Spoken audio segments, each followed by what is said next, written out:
Hey there, and welcome back to Crystal Talks. It's Katie and Cynthia here. We are going to talk about another super cool stone. It has a legend behind it. I always find it fun to share the legends behind the stone. I enjoy it personally. Anyway, the legend behind the stone that we're going to talk about today is ancient Aborigines cultures said that the stone was formed by the remains of deceased dragons. The red being the dragon's blood, while the green was from the scales and the skin. And the energy contained inside these gemstones is called Kundalini, the dragon's energy. So, what are we talking about today, Cynthia? Well, as you may have guessed by now, it's Dragon Bloodstone. With such a cool legend behind it, I just think it's just really neat to think of the stone as created from a deceased dragon, right? And carrying that energy and just kind of stepping into that folklore element. Anyway, I find it super interesting. But this stone isn't just about the legend. It's been used through ancient times. Warriors would carry dragon bloodstone as a talisman for protection, for strength, for courage. It was believed to heal wounds, to bring empowerment and vitality while boosting morale. The fire and earth energy, yes, it connects with that fire and earth element as well of the dragon, was believed to ignite the fire within a man or woman, fostering strength of body, of heart to defeat their enemy. In traditional Chinese culture, there are jade carvings that often feature dragon bloodstone as a symbol of power, wealth, and protection. And some African cultures had used it in rituals and ceremonies because of its perceived spiritual properties. So lots of history there with dragon bloodstone.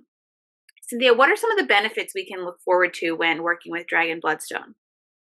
Well, I kind of like thinking of the dragon when you think of the benefits of Dragon Bloodstone because it's very much like that. It's all about, personal power, strength, confidence. Self-healing is another one that's great. Creativity. It's very supportive of relationships. At the same time, it brings balance into your life, and it's amazing. I highly recommend it if you're going through, a new beginning, any kind of life change, whether it's just relationship, a move, anything where it's all new and you need some support. Look to your Dragon Bloodstone. It's a good solid dragon. I love it. It also aligns with your root and heart chakras. So you've got some powerful energy there for grounding, for opening up to love and, really harnessing those benefits that Cynthia just talked about. And it aligns with the goddess Brigit, the Irish goddess of fertility, Dion, the Phoenician earth goddess, and Persephone, the Greek goddess of spring. So it's got some powerful energy there. Again, aligning with the element of fire, really think of that dragon breathing fire and that powerful energy all kind of harnessed within that stone. Cynthia, what are some great ways that we can use this stone to really benefit from these energies? Well, I'm sure you'll have some others as far as using it to meditate, but one way that you can do it is to meditate with it with a piece on your heart chakra to bring your personal power rooted in love, which is always important. Carry that compassion with you as you go throughout your day, your life. You can carry a piece in your pocket when you're looking for a new place to live. We talked about that new beginning, or during any kind of new beginning. Keep it in your pocket. Wear it as a piece of jewelry when you're working on big goals and tasks that demand a lot from you to get that courage and confidence and power, personal power. Keep it near you during any creative activity. It's very useful for that as well. When working with your chakras, it's great with your root chakra and your heart chakra. It connects those two very, very, very important chakras.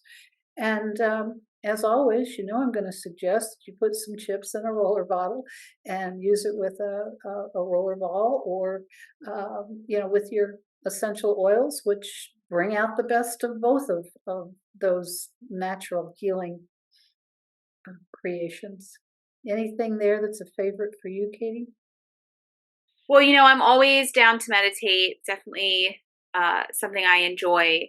And like you said, I think placing that dragon bloodstone on the heart to really activate that love, to ground into that loving energy, is a great way to use the stone, especially because I feel like so much of the world today is based in fear. And if we can just connect into that energy of love, it can be so supportive to move through. I think that you can also use Dragon Bloodstone in meditation to encourage courageous self healing.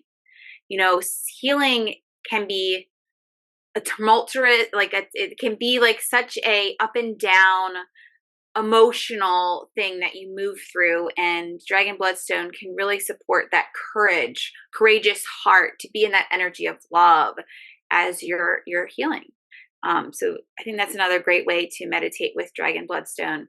You can also use it in your yoga practice for energy and spiritual connection and creating that courage to move the body through whatever you are moving through at this moment in time.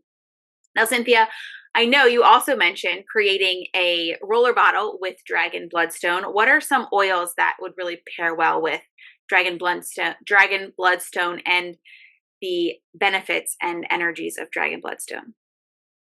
Well, set your intention. If you're working on confidence, bergamot, patchouli, jasmine are great places to start. If you need some courage for whatever you're going through, helichrysum, ginger, clove, and thyme are fabulous. Creativity, wild orange, of course, is going to spark that creativity. Clary sage and tangerine are also good if one of those calls to you more than the favorite wild orange.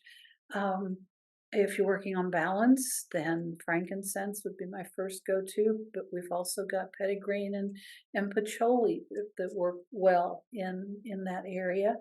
And the self-healing that Katie was talking about, mix that bloodstone with helichrysum, jasmine, geranium, or rose to help support that self-healing, if that's what you're working on. As always, these are places to start. If your intuition sends you in another direction, then by all means, give that a go, because we're all different. And we all need to cherish and nurture our individuality. Is any of the oils that particularly appeal to you, Katie, at this point? Well, I'm looking at the oils that you discussed, and I think that bergamot, I don't know why I've always found it such an interesting oil for some reason, but it jumps out to me for that confidence aspect, and really using that oil to pair with Dragon Bloodstone, and like maybe having a mantra like, I am grounded in courage, confidence, and strength. Like really just kind of harnessing those three energies together, and diving into that intention. Words are so powerful. So adding those mantras in with the energy of the oil and the energy of the crystal, and really kind of applying them to your intention, can be so, so beneficial and powerful. Another great mantra to use with Dragon Bloodstone would be, as I step into my power, I heal myself. Some really powerful words there, and pairing that again with the helichrysum, the jasmine, geranium, or the rose can be really, really great as well. How about you, Cynthia? Any oils jumping out at you right now? I'm with you, and I didn't know we shared this, but the bergamot has always had a fascination for me. It's that confident combination of confidence, but good confidence, not harmful or cruel. It's connected with love, with with that feeling. Me, frankincense is always going to be another one that, and wild orange. When we were talking, wild orange is just a boost. I think it makes you feel good. It gives you a good, happy vibe, and that helps boost, your creativity, or just, your mood in general. So there's probably my top ones there. I love it. Yeah, wild orange is definitely a great one to kind of elevate the energy, the mood, creativity, all those things. I love it. So that's all we've got on Dragon Bloodstone for you today. stay tuned for the future. Maybe we'll have some more about Dragon Bloodstone to share for you. But what a magical stone. What a cool stone with a nice legend connected to the dragon and its energy. Of course, we have lots of tools and items that are Dragon Bloodstone for you to use in your essential oil roller bottles, within your crystal explorations and collections. So if you'd like to grab some more Dragon Bloodstone, you can find all the stuff we have at ewbms.com. We've also got some complimentary ebooks on there for you to learn more about crystals, chakras, zodiac signs, all these things to kind of harness the energies that move with us through life and how the magic of nature can support you. So available on ewbms.com. We will be back next week with another Crystal Talks video. So we will see you then.